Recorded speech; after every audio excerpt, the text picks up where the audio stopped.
In today's video, I am going to teach you how to use mixed references in Excel.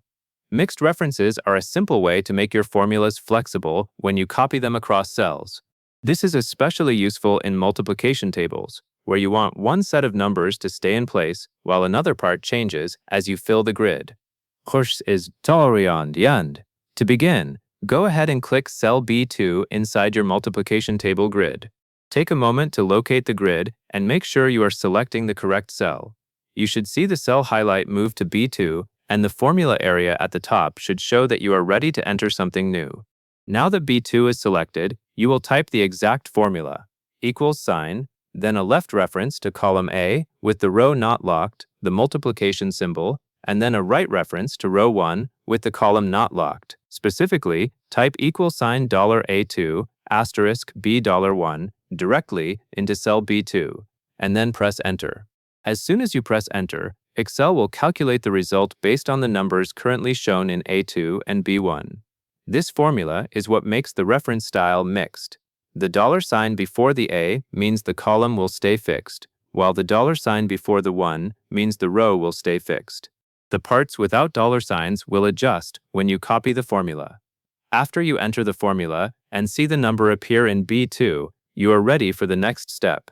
This step is important because it shows you how Excel automatically updates the formula when you copy it. Click cell B2 again. You should see the border around the cell reappear, and you will also notice a small square in the bottom corner of the selection area. Excel calls this the fill handle. Look closely at the tiny box in the corner of cell B2, because you will use it to extend the formula without rewriting it. With B2 still selected, double-click the tiny box in the corner. This tells Excel to fill the formula across the relevant range automatically, based on the table layout and neighboring data. You might see Excel populate additional cells, depending on how your sheet is set up and where it detects content. The goal is that the formula pattern continues correctly as it fills.